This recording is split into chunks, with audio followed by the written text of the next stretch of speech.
Hey guys, you're listening to another episode of You're Human. This is episode 15. Holy smokes, 15. This is the call-in show where nothing's off the table. Ask anything. We are all about breaking out of the echo chambers where ideas and thoughts and beliefs can be challenged. Where it's all about starting that conversation. You know, so much is found out inside of a conversation whenever it just starts, right? Instead of just yelling back and forth at each other. So much can be accomplished when people start to communicate and people understand that we're really all not that far off on our beliefs and ideas, right? So there you go. That's what this show is about. If you are listening and you want to call in at 512-523-5609. This is the call-in show where the producer does not do any filtering.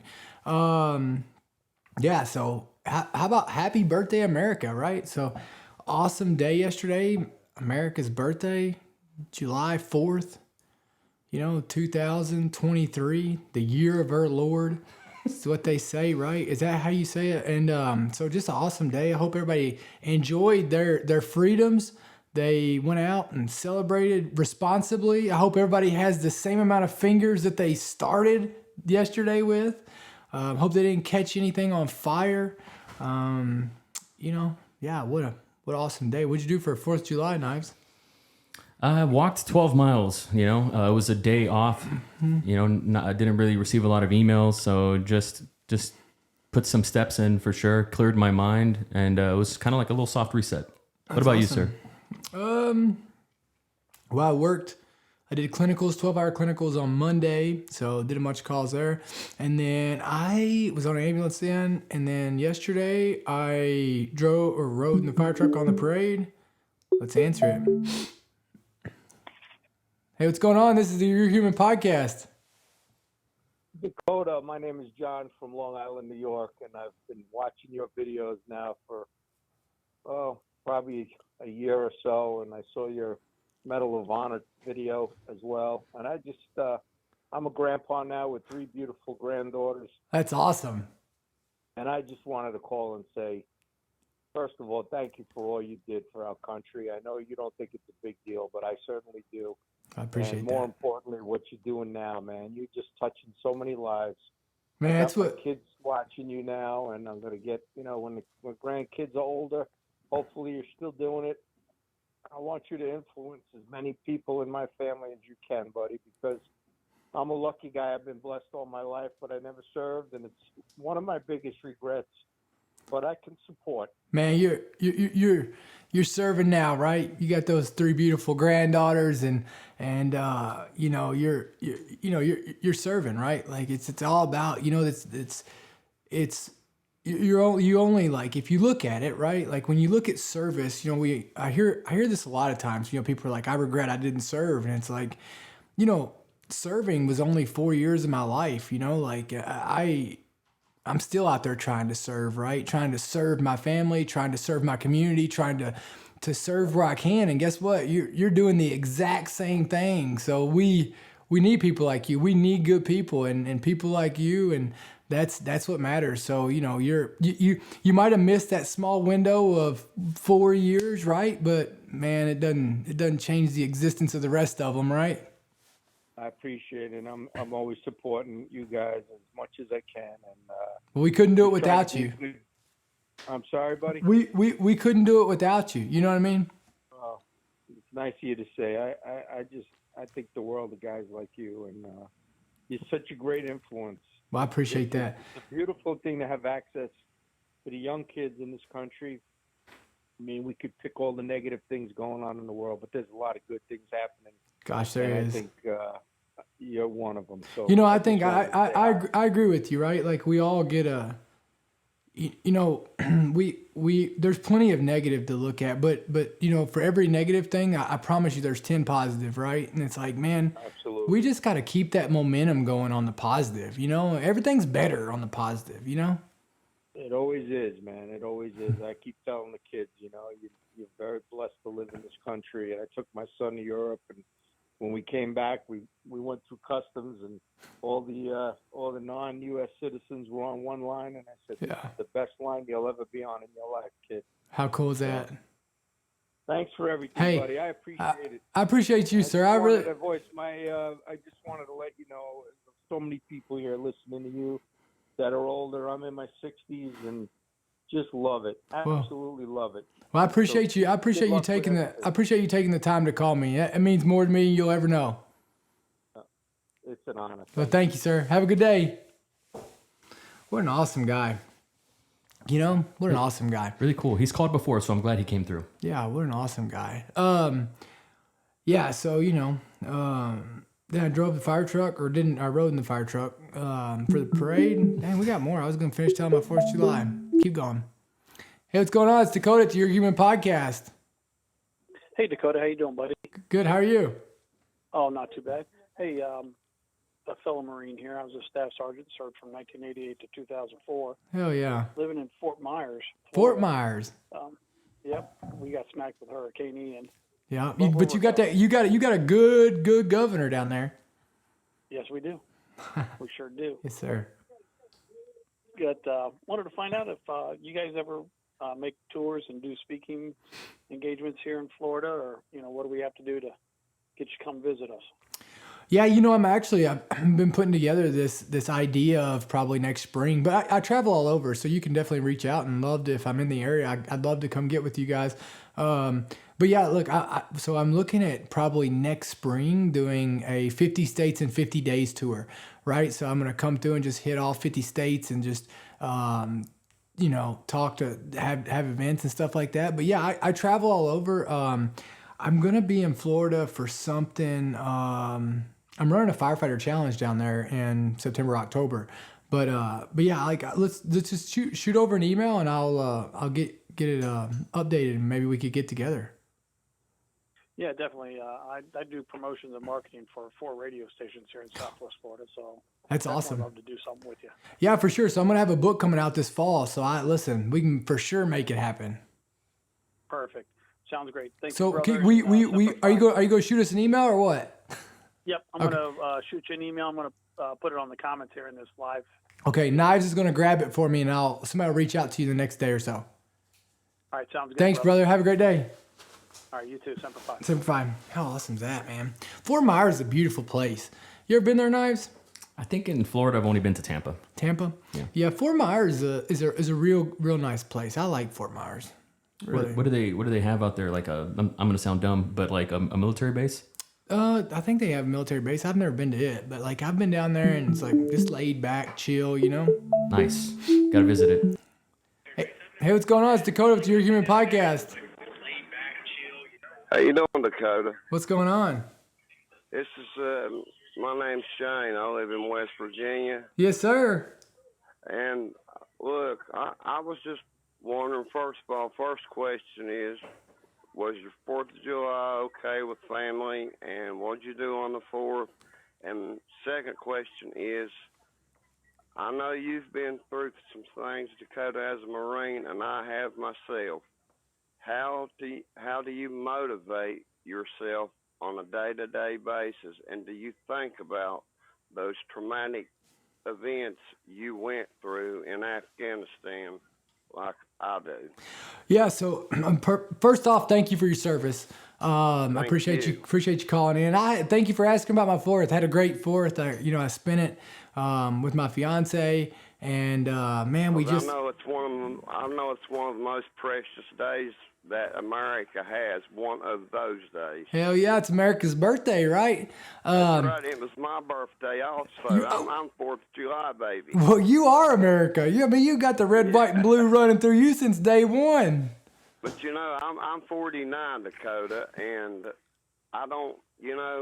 I'm so old now, and I've been through it. When I was younger, I look at as I get older, I don't even look at it as my birthday. It's just like America's birthday. Like I went to the fireworks in Charleston, West Virginia, last night. That's awesome. Had a wonderful time. I didn't even really think about my birthday because I'm an old bastard. You ain't old yet. Hell, you're only 49. So to answer your second question, do I think about it? I'll be honest with you, man. I really don't. I've let it go. You know what I mean? Like, I've let it go. You know, what happened. I believe in God. I believe that, and one thing that God says is he does everything, and everything that he does is good. Right. And so, whether I understand it and what, I had to take the question why out of my vocabulary. And I just had to say, what is this trying to teach me? What can I do? What good can I bring of this? What can I do to make myself better? Right. And I know it sounds cliche, and I know it sounds like it's a bunch of snake oil bullshit. Right. But it's really not. I get up every day, man. And I tell you, I'm just happy to be alive. Right. Like, I get to do this, and I'll tell you, I'm not going to waste a day. Guys like us, we've seen the cost of freedom. And, I'm not going to waste a day of my freedom over the guys that paid for it, because I know that they would want me to go out and use and make the most of freedom and be an example to others to live for those who can't live, Yeah, I know what you're saying. You know what I mean? Like, I know it probably sounds insensitive and it sounds this, but man, I'll tell you this. We live in the greatest country on the face of the planet. You are right. Exactly. You're 100% right, Dakota. And man, what good was it if we went over there and we did what we did, and we don't come home and enjoy what we fought for? Okay. You know what I mean? It'd be like making money and never buying anything you wanted. Yeah, you're... Yeah. You know what I mean? It'd be like you going to work, you work your whole life, and then you get to the point to where you're rich, and then you don't spend it on nothing. That's right. But since I got out of the Corps, I worked underground in the coal mines for 13 years, and I see what you're saying. You are one of God's people. I mean, I tell you, like, there's nobody. So I worked out. I used to pour some concrete pads after I got out of the Marine Corps over in West Virginia, right? What part? Man, I'm trying to think of where we were at. I'll tell you, there was some new high schools going in out there. And I'll tell you, we're in just honestly, we're in bumfuck Egypt. Hey, man, I got to tell you, but let me say this. Some of the best and hardest people, just true down to the core, good human beings live out there in West Virginia. Yeah, hey, you're exactly right. We might be country and backwoods and all this bullshit to the rest of the states, but fuck them. Yeah. We're good people. We are 100% good people here in this state. Yes, sir. Listen, I was out there and I enjoyed it. I enjoyed sitting down. Those coal miners, I'd see them, I'd either see them when we'd fuel up in the mornings, you'd either see them going or coming, and you'd know by how dirty they were. Yeah, you look at their face, their clothes, their hands, it's all black. And look, it's honest to God, good paying work. Yeah, it's hard, but you know what it is, though. It's all work. 6 miles underground. Yep. Good guys. I mean, you probably liked it. I bet it was similar to being in the Marine Corps, wasn't it? Yeah, it was. They give you shit just like you do in the Marine Corps, hazing and all this bullshit. Yeah. But look, they're brothers. Brothers, right? Yeah, brothers for life, just like Marines. That's right, man. Well, that's awesome. Hey, listen, I appreciate you calling in. Listen, if people say they don't like people from West Virginia, well, they sure as hell ain't gonna like me either. You know what I mean? Because West Virginia people are damn good people. But Dakota, I'll let you go. And one more thing. Yes, I'm one of your biggest followers. Every time you get online and stuff, I'm following you, and just man. I just wanted you to know that. Man, that means a lot. I love you, brother. All right, Semper Fi. Semper Fi. Take care. All right. I'll tell you, man. Like no bullshit. Like those coal miners. Yeah. Are some of the hardest human beings on the face of the planet. Someone's got to do it. There's a song actually. It's called "Coal Keeps the Lights On." Yeah, man, they're hard people. Hey, what's going on? It's Dakota at the Your Human podcast. What's happening, brother? How are you?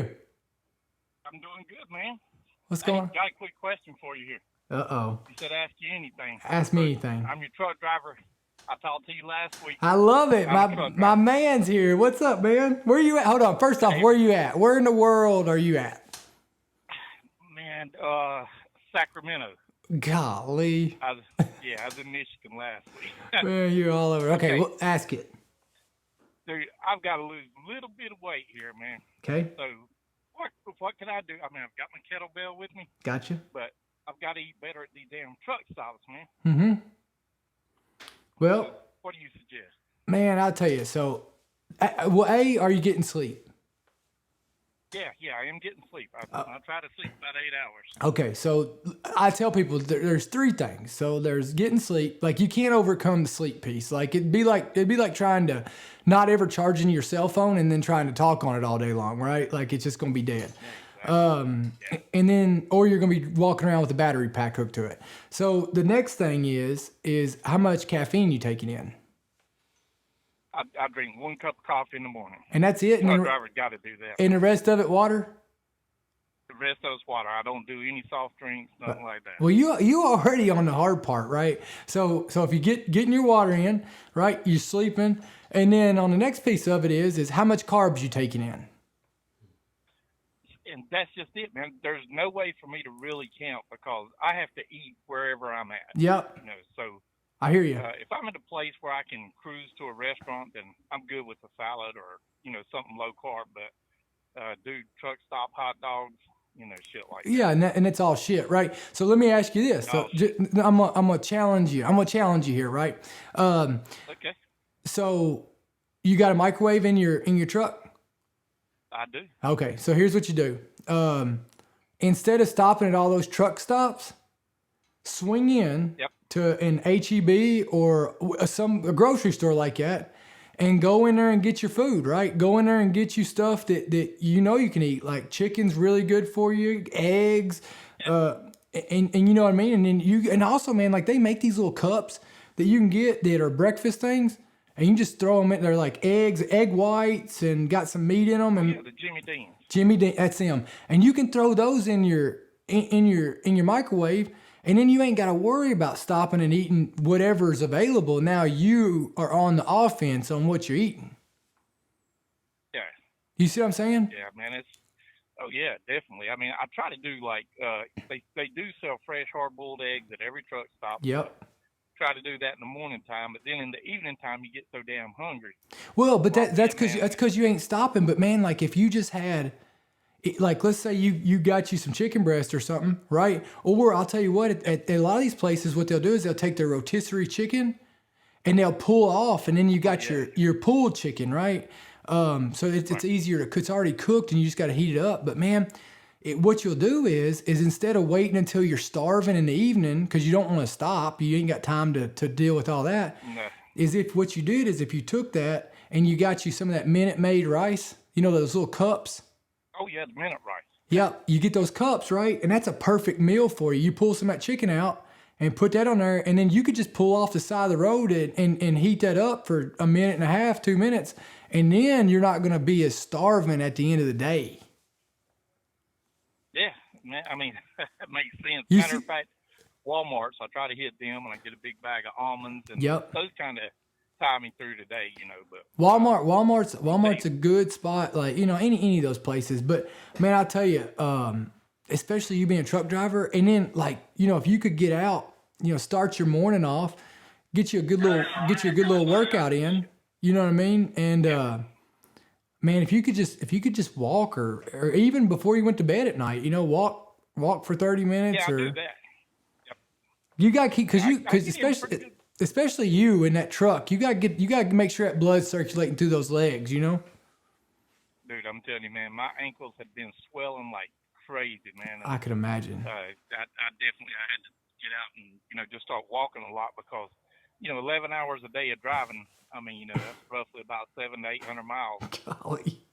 It's kind of fucked up. Yeah, but man, if you could do something like that, like, but it's going to come down to your diet. And here's what I'll tell you is, is you can either do it on the offense or it's going to make you do it someday. It's going to put you on blood pressure medicine or diabetes. I mean, it's going to, you can either do it now or it's going to make you do it later. You know what I mean? Hey, that's a good point, man. Real good point. I try to stick to something, and I'll be honest, I hate to say it, but a lot of these drivers that get out of their damn truck. Oh. I mean, man, there's no way I can end my life like that. It's just listen, unreal. You 100%, man, 100%. And man, like even if it takes 30 minutes a day extra, I mean, is it really that much? You're right, brother. You're right. What's it worth, right? And so, yeah, man, that's what I do. Hey, listen, try to cut out. I'd start right now. Just try to cut out as many, as eating at gas stations and eating at grocery stores. Yeah, definitely. That's why you're the man. I'll pull in Walmart and grab me some canned tuna. Yep. Some shit like that. That's what I'll do. Yeah, you get you some peanut butter, some bananas. Any of that stuff, man. And if you can, try to eat those carbs earlier in the day, like around your lunch, so it gives you some fuel, so you'll stay awake, and so you'll have some energy to finish out your day. And then try not to eat them before you go to bed. All right, yeah, that's what I was looking for right there, man. There you go, man. Let me know how it goes. I look forward to hearing where you're at next. Hey, I'll hit you next week, brother. All right, see you, brother. Have a good day. Hey, you too, Dakota. Thank you, man. Take care. Man, what a good guy. I have a question here from Facebook. Don't know if it's a little offensive. I don't know. Maybe I'll take it the wrong way. But hey, Dakota, I have a quick question for you. What happened to you, brother? I see a light from you that I haven't seen. I remember seeing you online go through a bunch of stuff not too long ago. I haven't seen you online in about a year, but you seem like you have a good glow, brother. Anyways, just wanted to say that I see some change. So what did you do? Because it looks like a complete 180. Man, everything's good. I don't know. I would say that probably really the only difference is that I'm more on the offense on my messages instead of responding, right? So I'd say that that's probably a lot of it. My messages are solely based on what I want to say, when I want to say them, and how I want to say them, right? So it's usually it's not on a defensive mode, right? Gotcha. So more proactive instead of reactive. Yeah, more proactive instead of reactive. That's what I would, if I was going to guess. What do you think? I think all your work is paying off. That's what I see. Getting older. What triggered you to find your new passion, to find a life purpose as a civilian? First off, I had to figure out what my passion was in the service. Most people are just serving and they don't even know why they're serving. They know why they're serving, but they don't know what was that fulfillment. Most veterans who get out haven't even thought about what made them feel fulfilled while they're in the military, right? So I just think a little bit of soul searching, a little bit of looking in the mirror and soul searching, right? Figuring out what really was it that I missed, right? That I was needing and didn't have right now. There's, people are like, oh, only Marines understand Marines.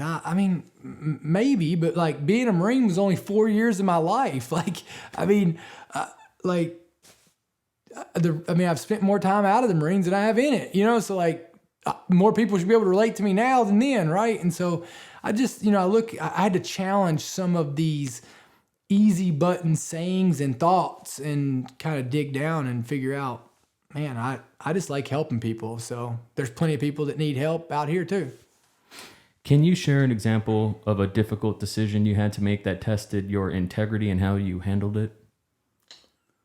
I think every day, like whether it's working out, to yourself. I think, telling people what they need to hear, right? I just think every day, you have responsibilities on your shoulders that are, the solution is only going to be found based off of how true you can be towards it, right? So I think just everything. Got a missed call here. Let's go ahead and give him a call back.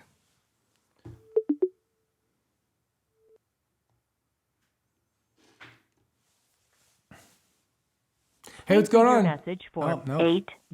You hear that? Please leave a message for 8. Anyways, don't worry about it. Can you share a memorable incident where your training and skills as a firefighter made a significant difference in a life and death situation? Life or death?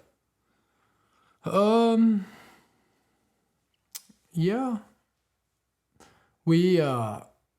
I feel like car wrecks are usually like where we make the most impact as far as like where I'm at. So I mean, look, cutting people out of cars sometimes, you know. But I mean, there was this one guy ran his car out into the middle of a pond. He'd locked his doors and rolled his windows up, and me and 2 other guys dove in, went down, broke his windows, ended up pulling him out. Did 3 or 4 rounds of CPR on the side of the bank, brought him back to life, flew him out, and he walked out of the hospital 4 weeks later. My God. Yeah. So, yeah. I mean, listen, but that's the crazy part about first responders. Like, I even hesitate to tell the story because most of these guys, it's like a Tuesday to them, right? Like all these guys who put on the uniform, I mean, they all just have done such incredible things and have changed the trajectory of so many lives. It's incredible. Well, I have a question. How do you juggle that as well as being an entrepreneur? I mean, you just work harder, right? Like I don't really have any hobbies, you know? So like my hobby is, you know, firefighting. My hobby is serving and, you know, going and learning more, you know? Like I told Lauren the other day, I was like, well, you know, yeah, I might be in here like going to rope classes and stuff, but I mean, I guess I could have worse hobbies. True. Very true. Clayton wants to clarify here. Sorry, I didn't mean for that to come off offensive. I'm just really happy for you. I don't go on social media and you popped up on my feed. Oh, and yeah. I heard in your voice just the difference between from now and when I guess we were on the Rogan podcast. Oh, It's a really positive thing, and I'm happy for you, truly. Hell yeah, Clayton. I appreciate you, brother. What measures do you believe can be taken to enhance public awareness about fire safety and prevention? I mean, I think we're doing a pretty good job, but I mean, I think that, look, we got to teach our kids, right? I mean, that's where it comes down to. Schools. I mean, schools are a very effective place to do it. Hey, what's going on? It's Dakota with Your Human Podcast. Hey, what's going on, brother? How are you? Clayton. What's up, bro? Good. Hey, how you doing, man? Good, man. Hey, good. Hey, I'm the one that sent that message. I'm sorry. I didn't mean for it to possibly come across. That was Knives. That was Knives. That was not me. That was all me. That was all Knives. That was the way I read it. Let me tell you what I got from it. I was offended that Knives was so offended. You know what I mean? Like I was offended he was being so damn sensitive. No, that's good. I took it as a compliment. A change. Yeah, yep. It sure is. Well, I appreciate you, man. Comparing it to is from the Joe Rogan. Yeah, you know, listen, that was a different time, man. You know what I mean? Like Joe Rogan, I'll tell you when I went on his podcast, I don't know if you heard me tell the story just a minute ago about that car wreck. Yeah. Yep. I went on Joe Rogan podcast 7 days after that. I had bilateral pneumonia. My book had just launched. Bilateral pneumonia from that call. I mean, it was kind of a shit show at the time. So I was definitely in a different place. And man, like, you know, I think you get older, and I think at some point, like, you get tired of fighting. You know, like you get tired of fighting to fight. You know, and you start being more selective on what you're gonna fight. You know what I mean? Yeah, 100%. I've been out since 2012. I'm 100%. It sucks, man, because I'm still trying to figure it out, and it's almost like every day starting back from. Well, what are you trying to figure out? Let's just figure it out. Nonprofit. When did I get out? I said, let's just figure it out right here. All right. I got out in 2012. Yeah. Traumatic brain injury and something called nodular gray matter heterotopia, which they told me was terminal. Yeah. So it kind of put a timestamp on my life, what I seen it in it for. You know what I mean? And it was like, well, this is a hole that I'll never be able to get out of. Like, What kind of like an EAS on your life expectancy. What I mean, like, what does it do? Like, what does it do to you physically? I don't know anything about it, to be honest. No, yeah, I have seizures Okay. a lot. The chemistry in my brain changes from day to day. Yeah. And that's caused from the nodular gray matter heterotopia and the TBI. And I try not to let that be an excuse. You know, I'm on a whole slew of medications that I've just recently come off of, thinking that would help, and it has in a lot of ways. You got people around you? That's another thing that I think that's a great question. No, I don't. Not too many Marines where I'm at. I'm just north of Detroit, Michigan. Yeah. Do you? But I mean, like, are there good people where you live? Yeah. Yeah, and that'd be an excuse on my part, right? So that's one thing I could change. Are you a good person? Really? Do you think you're a good person? Yes. That's hard for me to. Why are you hesitating? Yeah. Why are you hesitating, man? You know you are. Because I've done terrible things. Well, so I mean, you know. Listen. Like, who hasn't fucked up? Right. Do you believe in God? No. Well, no. You should go. I don't not believe. Well, I was baptized after I got out of the military. Well, you should at least go read the story on Paul. Yeah, I'm very familiar. Yeah. So I mean, you know, look, I think the story of Paul is about showing you how you can mess up 1,000 times and still make it to heaven, right? I mean, I think that people sometimes, man, like, you had to mess up and make those mistakes in order to unlock that key of knowledge for you to be able to teach others how to not do that. You know what I mean? Like, it doesn't, let me ask you this. If somebody was they were only good 10 years ago and they were only a good person then, but they were a shitty person from then on, would you still say they're a good person? If they're still a good person now, yeah. No, I'm saying, like, if somebody was good 10 years ago, they were a good person 10 years ago, but for the last 10 years, they're a shitty person, would you still say they're a good person? Yeah. You would? Yeah, they still have good in them. Well, what I'm saying is but reverse it, right? You said you've done some terrible things before.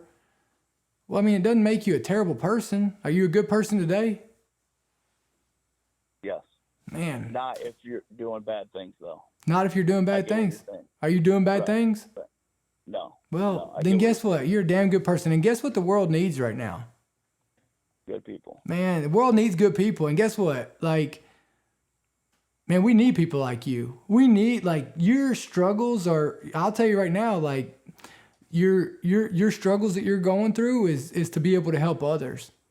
Is to be able to help others come through it. To be able to be a beacon of hope right now in the world that needs it so much. I mean, that's what it is. And, you know, I'll tell you, man, there's a high demand for good people, and nobody cares what you've done. They care what you're doing. I have a question about that then. Yeah. How did you find your record jacket from what you did while you were serving? How did you transition that to the civilian sector? Because that's another thing that for a long time I had found impossible. Well, what do you want to do? Like, what do you like to do? What makes you happy? Well, I'm limited, right? Because of this 100%. Well, I did just get hired in with Homeland Security with TSA, but it's not that's not my passion at all. Well, what do you like to do? I wanted to work for the fire department, like all my uncles and grandfathers. Well, I mean, obviously, like if obviously if you have the seizures and stuff outside that, I mean, but what else can you do to help people, right? I mean, what else can you do to help people? I mean, if TSA can hire you, I mean, couldn't the fire service? That's what I thought. But I've been turned down by every single one. Can you go? I mean, is there volunteer departments where you're at? That's all there is. Well, I mean, dude, volunteers, they shouldn't keep you from doing it. That's what I thought. Well, I mean, and at the end of the day, man, like, I mean, what else can you do, right? I mean, what else can you do to help people? I mean, there's a lot of things in medical career. Yeah. Hey, listen, do you like that stuff? Do you like I like the medical side because it's challenging. Absolutely. Dude, I love the medical side. Like, it's because you know what it makes you think, man. And you truly make such an impact on people's lives, like being able to help them on that. I mean, man, like, look at going and getting your EMT and go and getting your paramedic. And I mean, you got the GI Bill.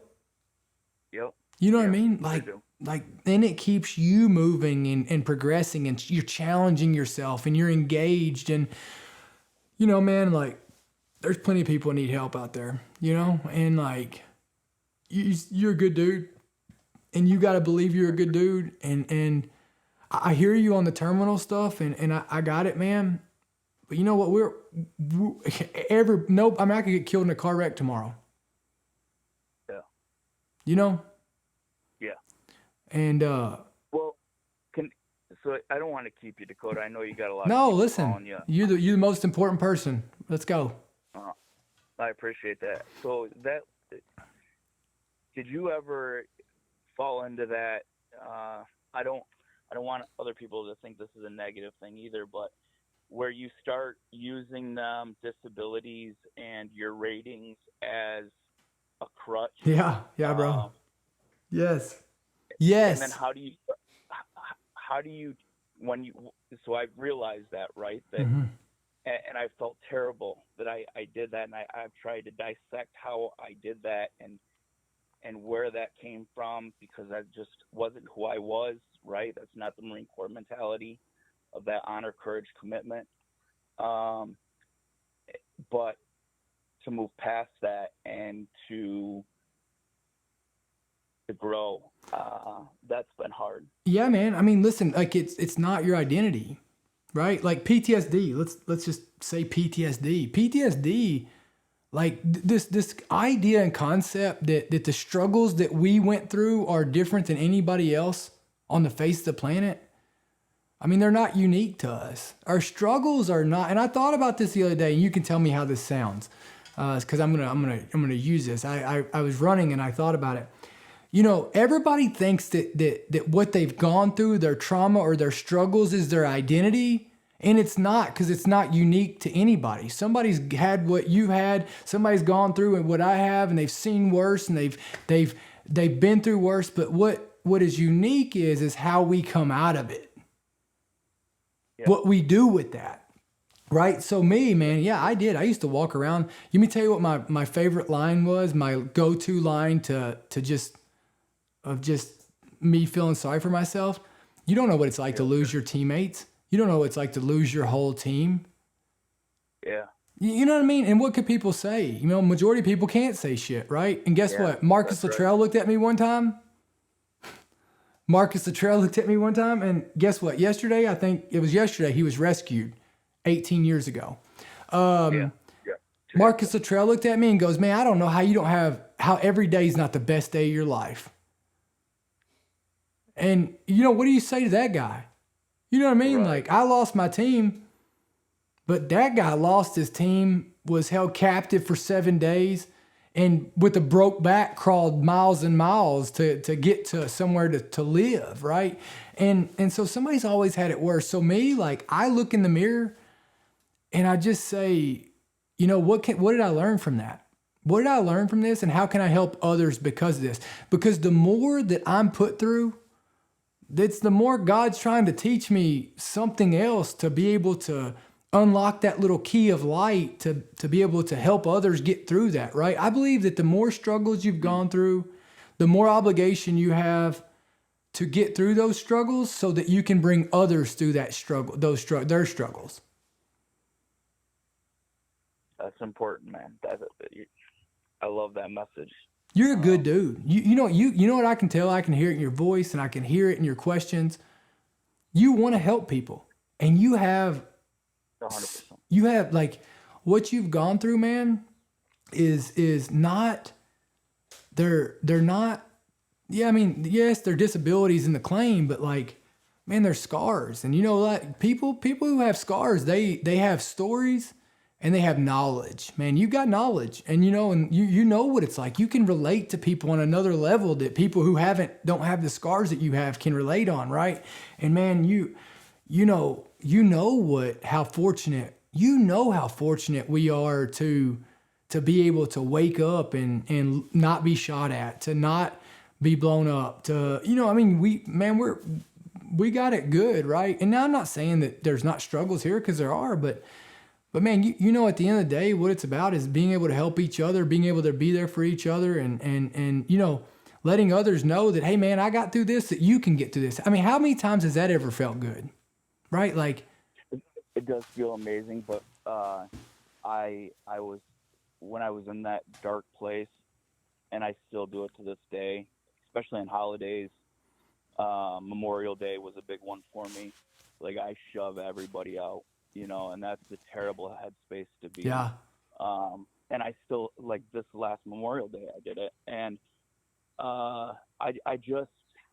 don't know how to fix them parts, but I guess, like, what I'm getting from you is you have to just go through it. Let me tell you how. Like, do you ever get up in the mornings and not want to get out of bed? You want to sleep in for 5 more minutes? 100%. But what do you do? You get out of bed, right? Because you know that you got to get going, right? 100%. And so what I tell you is first off, look at all these things. And this might backfire on me, but here's what I used to do the same thing about Memorial Day. I used to put out this whole sappy post and, just drink myself down and then you know what I did? I challenged myself and said, why do I do this? Like, did you, I mean, and I'm asking, like, in combat, did you lose anybody that day? Yes. On Memorial Day? No. Okay. No. So on Memorial Day. It was 2 days before my brother committed suicide, which we joined at the same time. Man, I'm sorry. But my point for Memorial Day piece was, I'm not going to be sad on a day that my teammates didn't die on. And then I was like, man, what would my teammates want? What would your brother and your teammates want? Would they want you to be sad? No, not at all. So Not at all. if I'm truly going to live for them, then I need to live for them. 100%. And that's what I do. That's my accountability. So so back to my rationale on how do you change these things? It's kind of like not wanting to go to the gym. You don't want to go to the gym, work out. You're like, man, you try to come up with all these excuses and then you don't want to go. But then you finally make yourself go, and then you go in and you're like, I'm just going to just get through the workout. You do the workout. Have you ever gone and done a workout and then regretted that you went and did the workout? No, never. So what I tell you is when you see yourself isolating, do the exact opposite and watch what happens. You see what I'm saying? Like, make that discipline of like, man, I'll tell you, people love you. America loves its veterans. Like, people love good people, and like, I'm sure you got friends, man. And I'll tell you, the other thing I did is I quit talking. I don't bring up, I don't bring up any negative stuff. Like, why would I want to just bring up negative stuff? So what I do is I only tell, if I'm telling a war story, I only tell the funny parts. You know what I mean? Like the dumb shit. Like, you know what I'm talking about? Like when you trip or you do something stupid, right? That's all I talk about. And and man, but I want to tell you this, like don't lose hope, right? People love you. Like, dude, it's all good. What I want to tell you is I've been where you're at. I've been where you're at. I've gone through it. And man, once you start challenging why you feel the way you feel and you start having a little discipline to do different, right? If you start changing up what you're doing, life will get better, man. I believe that. I do. It's momentum, brother. Man, I appreciate you calling. Hey, thanks, Dakota. I really appreciate it. And happy late 4th of July. Bro. Happy late 4th. What are you going to do the rest of the day? I'm going to go pick up my daughter. How old's your daughter? My service dog just died. She's 9. We're going to go out to the barn and probably ride a little bit today. You got horses? So, yeah, I got a Western Pleasure. Yeah. Oh my gosh, man. How cool. I mean, think about that. I mean, 10 years ago, 10 years ago, did you think that that's what you'd be doing today? Never, ever. So I want you to take, I want you to go out there and I want you to just think about that, right? I want you to just think about that, man, you get your daughter's healthy. You going out there to ride horses. You get to spend time with her. I mean, yeah, what else could you ask for? That's true. Yeah. That's true. That's really them are the 2 blessings in my life is my 2 kids. So I appreciate you putting it in perspective for me, man. Hell yeah, brother. I'm sorry to man, kind of change the momentum of the conversation. You didn't. You helped. You definitely helped. Well, I appreciate you, bro. Hey, man, I appreciate you calling in. I appreciate you shooting over a comment. Hey, I love you, brother, and go squeeze those babies, all right? Yep. Have a good day, man. Semper Fi. Hey, you too. What a good dude. What a good guy. That was an all-time call right there, man. Dude, that's the best call I've ever had. I'm glad I read his comment, but I did not mean to infer any negativity. I really didn't. I didn't take it negative at all. I just read what happened to you, brother, and I read it in a weird way. But yeah, well, the first part, like, when you said what happened to you, I was like, oh gosh, they're gonna tell me that I've lost my ways, like some of these people. But then he's like, nah, he was spot on. That's a guy who has like been watching because he can tell the difference of where I'm at to where I'm at. Absolutely. This is weird. I don't know if we'll answer this. Question for Knives. I've had the pleasure to work with Dakota, and he's had a major impact on my life. How has Dakota changed your life? Man, you got a second? We'll see. Hopefully we'll get a call. But and the lines are open at 512-523-5609. Keep going, Knives. But trying to get them. I got to say, there's in my life, there was a before and then there was an after. A before of meeting Dakota and then an after. I mean, I really thought I had my shit together. I would even go as far to say I was a cocky motherfucker. And then I met Dakota Meyer and I was like, holy shit. This guy challenges me every day. He holds me accountable every day. I'd like to think I'm a better person because he's in my life. And you're an incredible person. You're a giant. I look up to you as a father. I look up to you as a brother. And I'm not blowing smoke up your ass. It's intense, man. Being able to have the honor to operate this podcast is truly one of the greatest honors of my life. And here we are, 15 episodes in. 15 in. And I'd like to think we're making a difference here. Man, it feels like it, right? Like, we sometimes we get caught up in the numbers. Sometimes we get caught up in the numbers and like, it's just, I love it. I love doing this show. I do too. It's an absolute pleasure. So thank you, sir, for the opportunity. And you're the man, Knives. Dude, you're the man. Hey, it's Dakota. It's Your Human Podcast. Hey, Dakota. How's it going? Good. How are you? I'm doing well, man. I just want to say thanks for taking my call, and I've been listening into some of these calls, and it makes my heart pound because I don't know, you can relate to these guys, and you always got the right words to say, especially when you've been through so much. I've actually had the pleasure of meeting you twice. Once in SOI in 2011 when you came out to talk to a group of us. I was wide-eyed, just sitting there. That's awesome. Cross-seated, and then the second time was 13 TAC 2 out in Afghanistan. Came out there with the Commandant, so it's been a for Christmas. And yeah, it was out there, and I read your book out there. It was truly amazing. Get to hear you and kind of see you, and then I listened to your podcast with Jocko when I was golfing one time by myself, and I will say that a lot of things you say are right. I've been feeling a little weird these past couple of months and stuff like that. Like been losing purpose, but just listening to these and what's going on? What'd you change up? Just a couple of life changes, happened a few months back. went through a really bad breakup, and then lost my job like all within the same month, and Man. you know, went into financial troubles and all that because of it, because it just, you know, all rained down on me. And I guess the easiest thing you can do when you get caught up in that situation is just Quit. start to play the blame game, you know? Yeah. Yeah. Yeah. What do you do? So I currently right now I'm bartending because I'm going back to school, use my GI Bill. Oh yeah. But at the time I was recruiting for an IT staffing and consultant firm. So it was kind of like, you know, the job that I was wanting, that, you know, I worked really hard to get to, and Did you like it? downsizing and all that.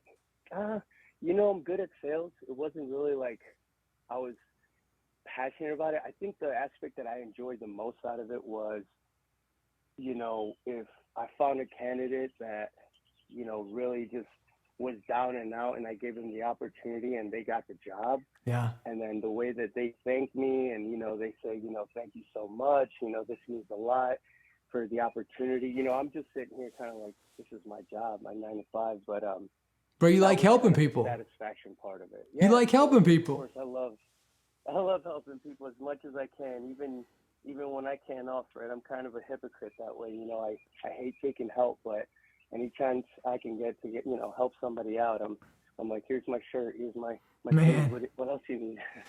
You know what? People that do that, they always end up in the right spots. You know what I mean? And like, I'll tell you this, I bet you in 6 months, I bet you look back and I bet you're happy that everything happened the way it did. You know, it's building resiliency, I'll tell you that, because Yeah. it's like, you know, these testing times, it's good to, you know, surround myself around some good people, because I know I isolated for, you know, about 3 of those months and just kind of went, you know, toe to toe with these demons. And, Yeah. you know, luckily I don't have much of an addictive personality, so, you know, I don't turn to any of my vices. I kind of try to do it as raw as I can, and it's almost like I find that harder to Yeah. do than it is. Well, of you know, course it to is. the Why do you think bottle or everybody does it the to other way? whatever it is. Yeah.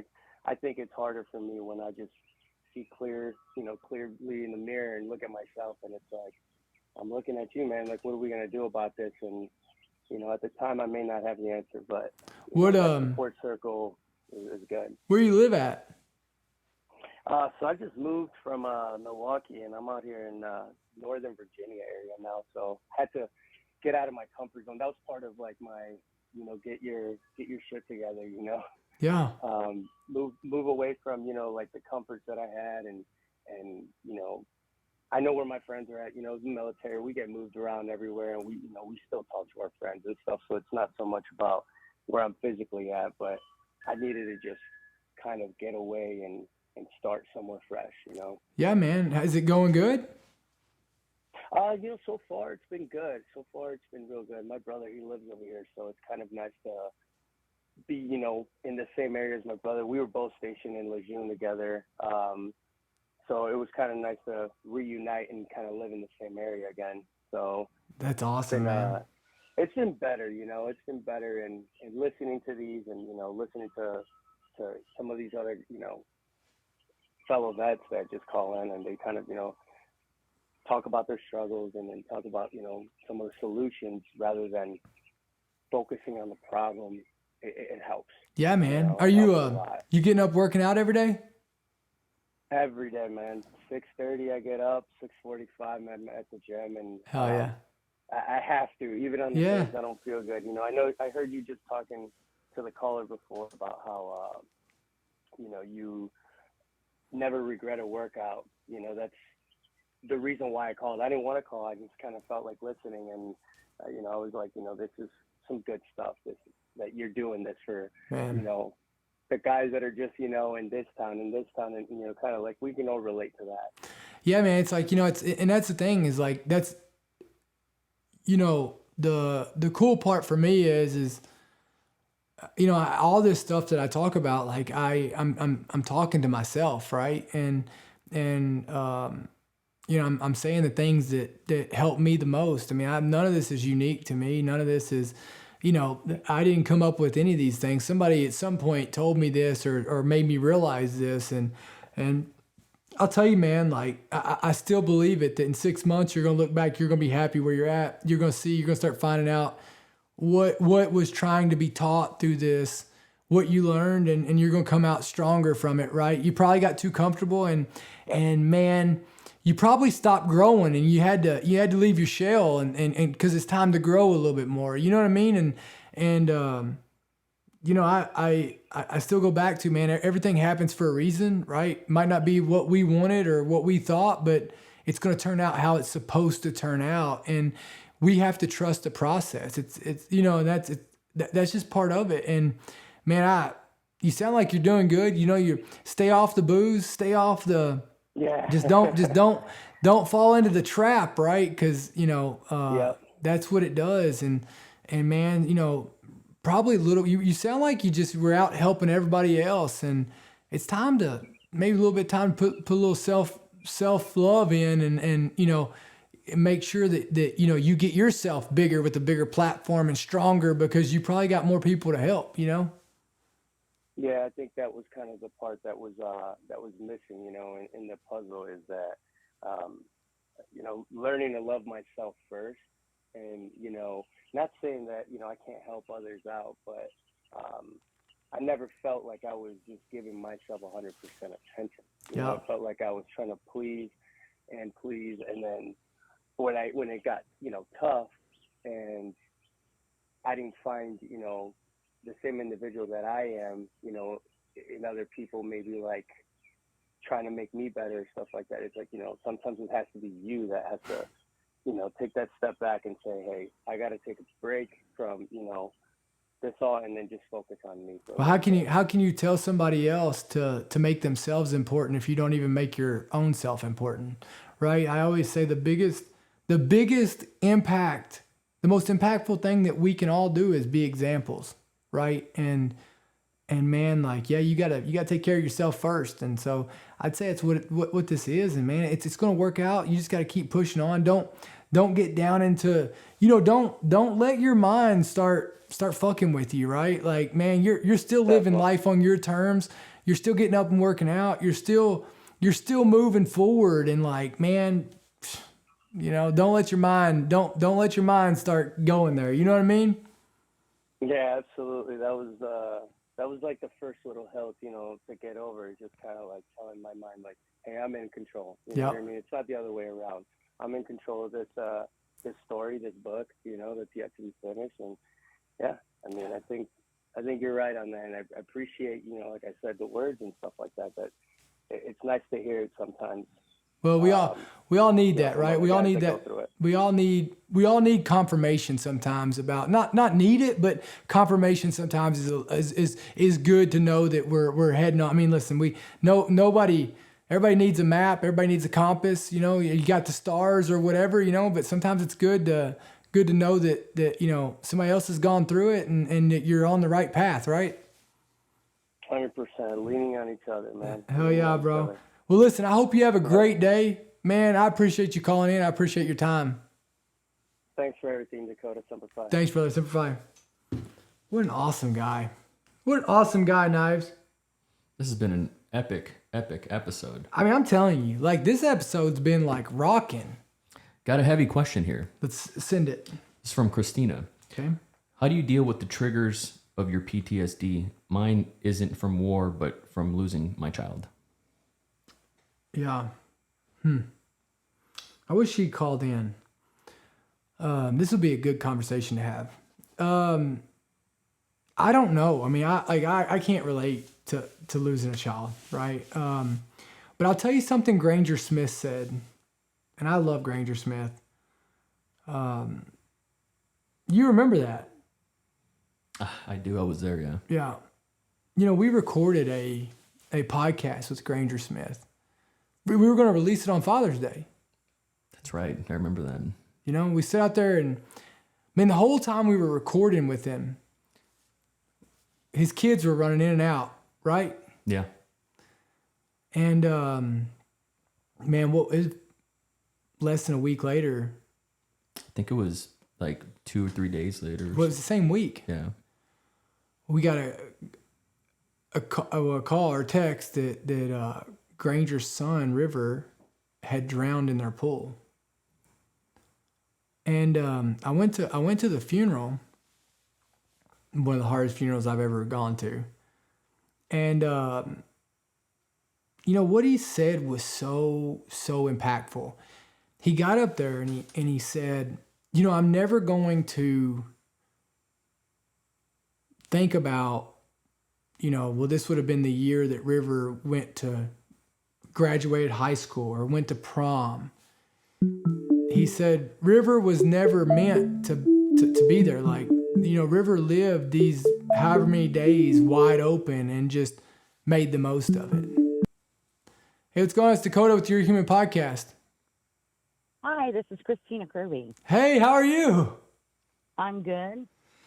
So I had the question about the PTSD yes, ma'am. with the triggers and Yeah. You know, so I was just telling a story about a guy I call my friend Granger Smith, right? He lost his kid, River. He drowned a few years ago in a pool. And I'll never forget mine was he was killed in a car accident by a county sheriff where I live. Oh my gosh. He was in a high-speed chase with no lights and sirens. So it was, you know, my son lost his life due to his negligence.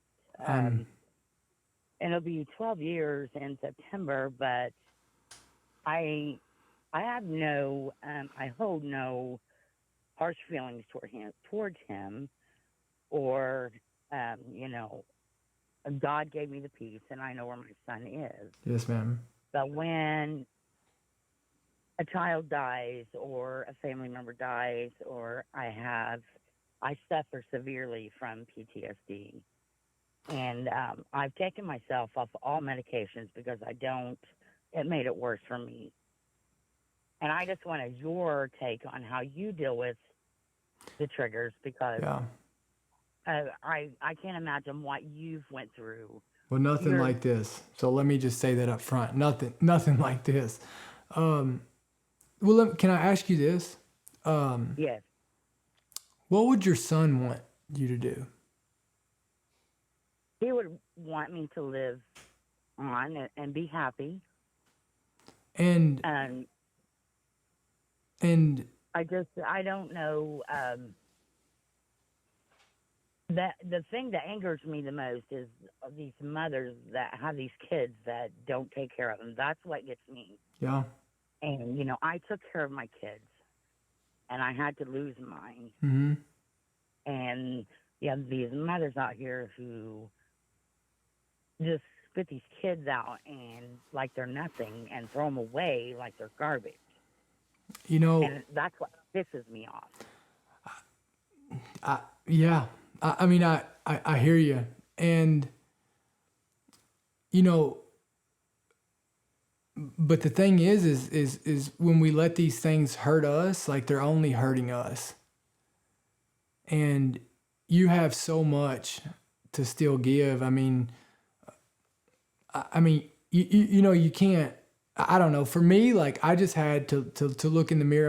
I mean, trust me, I get mad at these veterans who, you know, don't go out and live a life, who walk around and just, you know, who don't go and love their freedoms, right? Who just, you know what I mean? Like I look at people that triggers me sometimes, you know? And so obviously, like I've never been through what you've been through. I couldn't imagine losing a child. I couldn't fathom it. It's something that we all hope never happens. Right. And, but what I'll say is,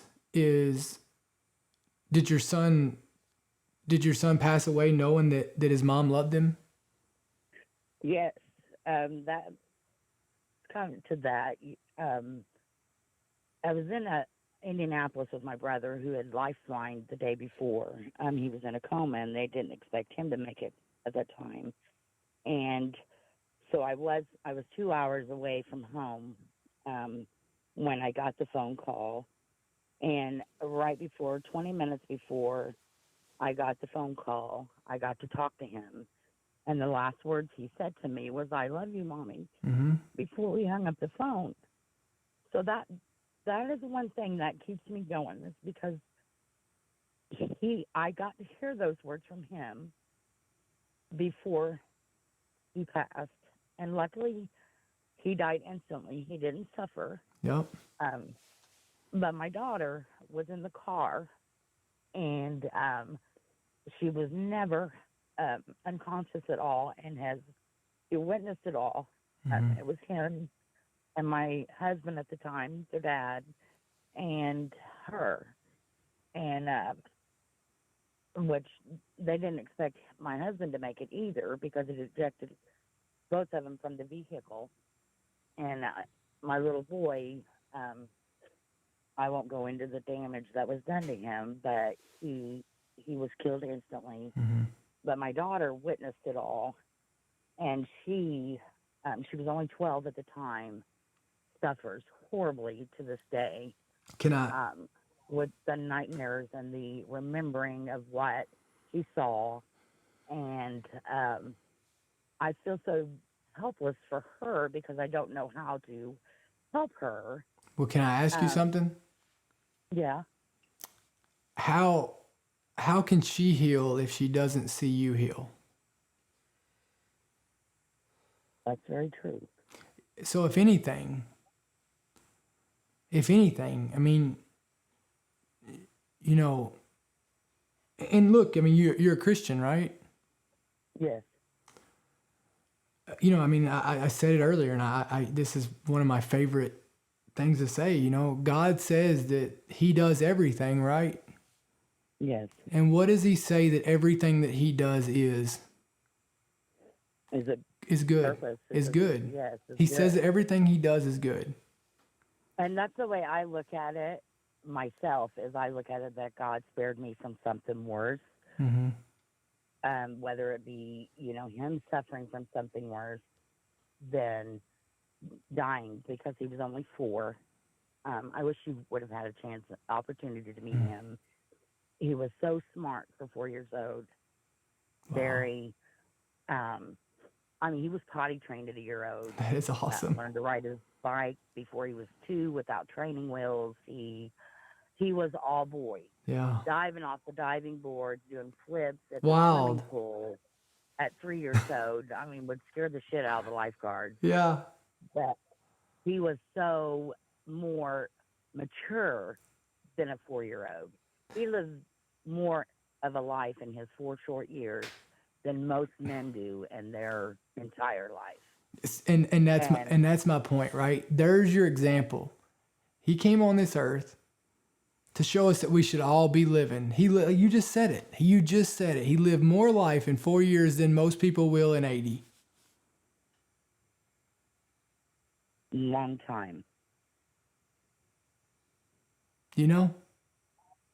Yeah, I didn't catch the end of you. I said, you just said it. You just said what he was there to teach is, I mean, he was living, right? I mean, he was living, and you know, he lived more in 4 years than most people live in 80. Yes, he did. And that, you know, you gotta, you know, that's what we all have to learn from it, right? I mean, I just feel like everything that happens to us is God's trying to give us a lesson, and you know, we should squeeze each other tighter. Tomorrow's not guaranteed. And I mean, gosh, you know you're a good mom. You know, I mean, how awesome is that? Right. How awesome is that? You got your daughter. You know, you got your daughter. You know, and you know, she needs you too. Yes, she does. She's really affected by it. She's 24 now, and she still is really, really affected by it. And so is my ex-husband, which he holds so much hate for the officer, because he feels no justice was done, because they didn't do anything to him. He's still an officer, and that was the second child that he killed in a high-speed chase. The first one he killed with his car. Gosh. He ran him over. And the second one, he hit them at 70 miles an hour in a school zone. It was just by the grace of God that he was in a vehicle and not out playing, because it was in a neighborhood where kids were all outside. It was at 12:30 in the afternoon on a Saturday. And but he holds so much hate for that officer, and he lives as if it just happened yesterday. So we don't get no peace from it because he won't let it die down. Yeah. And I don't know how to help him because he refuses to seek help because they haven't experienced what he's gone through. So how are they going to help him? Well, It's the way he looks at it. yeah.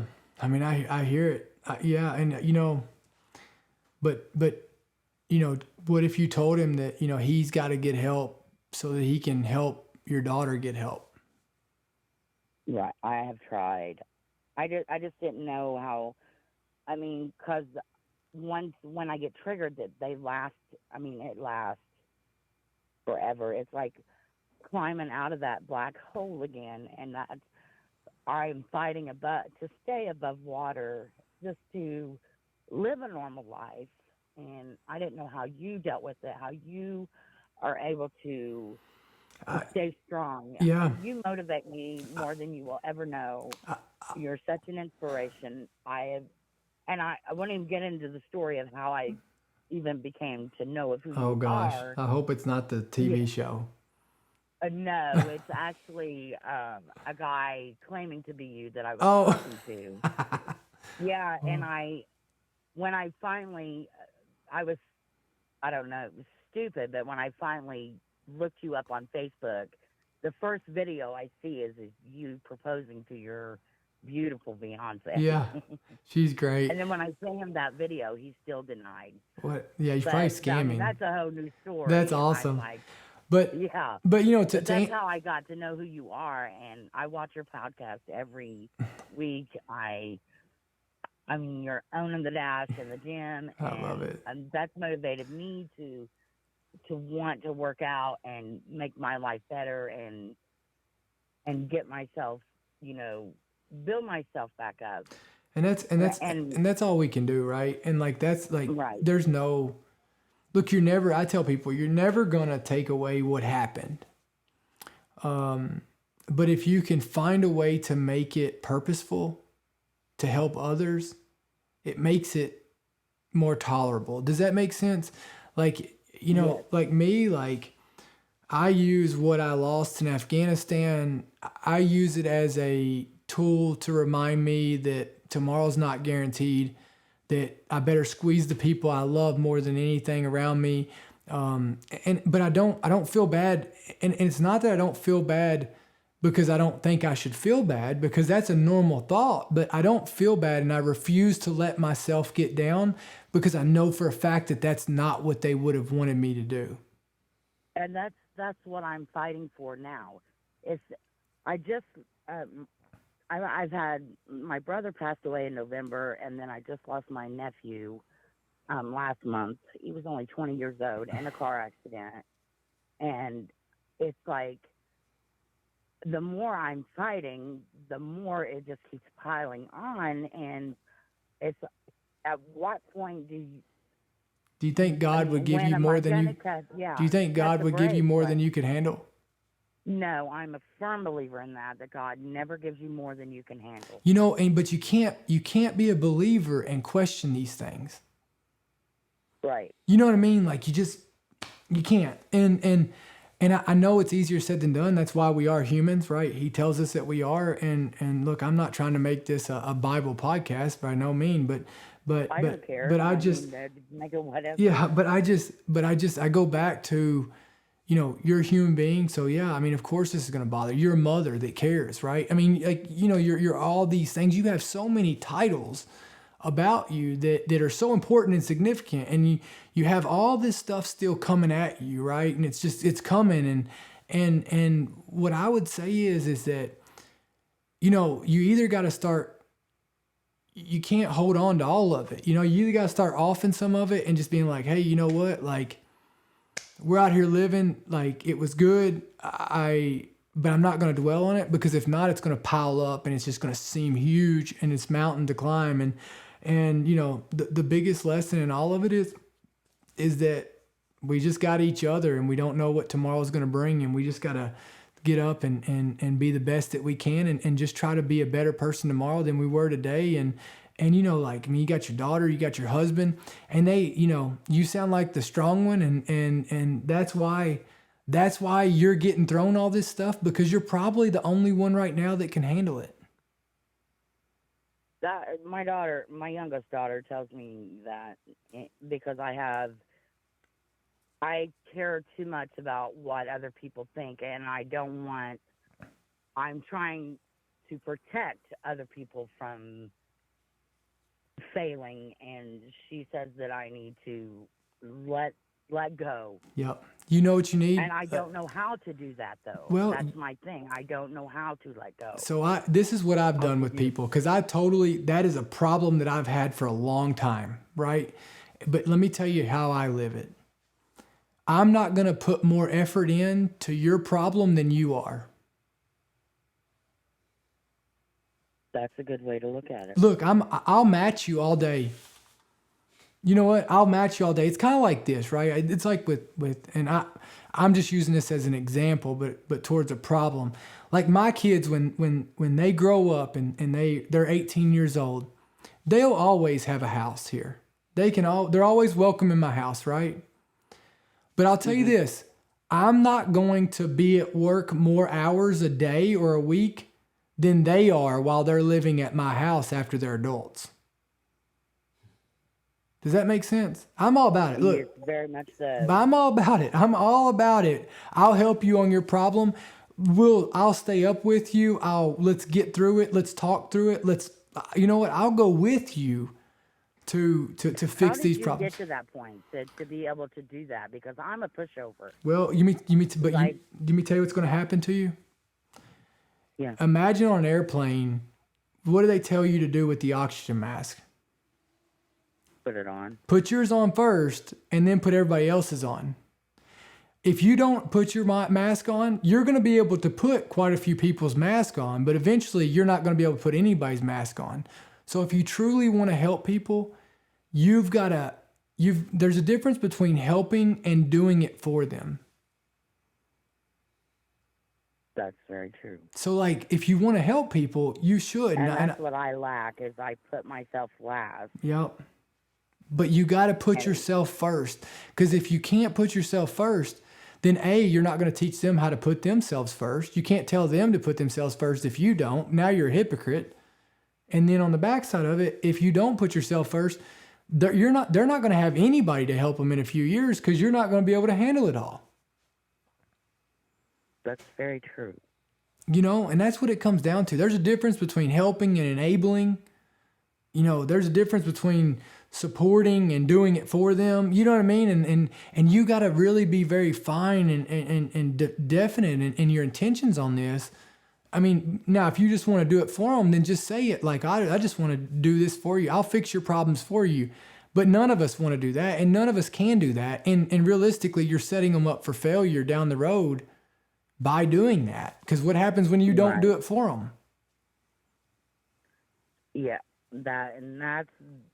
and it's sad to say, but that's where I'm at with my oldest daughter, is because we have babied her, and which she was the one in the accident. Yep. So therefore, we have carried her. She's 24 years old. Mm-hmm. He pays all of her bills. Yep. She does nothing for herself. And then when we can't do it, she gets really pissed off and lashes out horribly. Mm-hmm. And it's because we have did that to her. Yes. Listen, I used to run around and get drunk, and I was a drunk asshole to people, and then I would blame it on my PTSD from combat, and I'd blame it on all that. And you know, going through something doesn't give you the get out of jail free pass to just treat everybody like shit around you that's helping you. And which she does. Yeah, but But you like, look, I'll always be there for her. Help, like, definitely encourage her to go get help. But I mean, you're not a doormat, you know? Right, and that's what my youngest daughter says. Yeah, She's more independent, very outspoken, takes no shit. Yeah. If she doesn't care if it hurts your feelings, she's going to give you what you give her. Yeah. Which is how I used to be in my younger days. Well, you need to love her so much. When I lost my boy, it all changed. Well, of course everything changed. Of course it did, and that's normal. I mean, that is of course it did. You're a mom. You lost your son. I mean, yeah. I mean, you're healing too, and but at the end of the day, like, you know, you have to love her so much that you're going to tell her what she needs to hear, not what she wants to hear. And that makes a lot of sense. You know. Well, listen. Hey, I really appreciate you calling in. I think you've taken my call. I'm so sorry for your loss and what you're going through. You are a rock star, though. Thank you very much. I hope you... And you continue doing what you're doing. You have no idea how amazing you are, and the help that you've given me. I can't imagine all of everybody else out there that listens to you or that watches you or anything that you do. You're such an inspiration. Well, I appreciate that. Means people like you are the reason that I do this, and like it means more to me for you to say what you just said than anything else that I do, you know. So like I can't thank you enough for giving me the opportunity to hear your story, to share your story, and just to get to meet you and to talk to you, and it's honestly my honor, and so I truly appreciate it, and I hope you have a great day. You too. Thank you very much. Bye-bye. Bye. Gosh, man. You know, like, I look at it and yeah, it's a heavy podcast, but like, I hope that anybody out there that's listening to this, whatever problem you had on your mind today, you know, man, like, are they problems or are they inconveniences, right? You know, this is a chapter that we're talking about in my next book that's going to come out this fall is differentiating the difference between problems and inconveniences and really only giving them the power that they need, right? Like, I mean, gosh, you heard it. You've got a guy on here that lost his job and relationship, but he's still getting after it, right? He still, you know, went to a dark spot, still getting after it.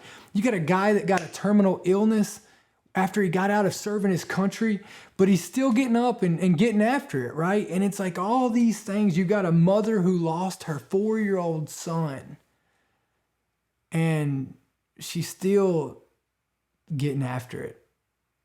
You know, we live in a world we are surrounded by incredible human beings. And like, that's what this podcast is about.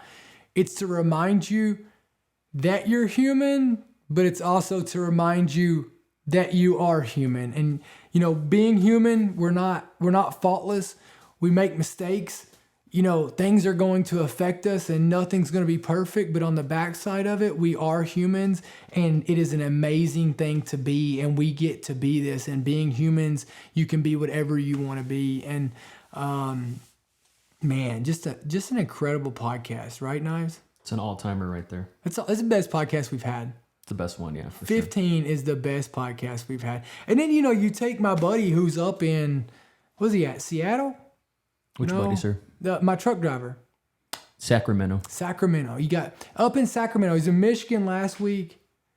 And you know what? Like, I mean, out there doing the Lord's work. Like, everybody on this podcast is a cog in the wheel. You from a mom to a guy who just loved helping people as a recruiter to a guy who's hauling the stuff that we use and need to make the world go round all across the United States of America. I mean, this is what Americans are, right? You know, we celebrated America's birthday yesterday, but this is what America is. I mean, you want to listen to Americans, get on this podcast. A coal miner in West Virginia.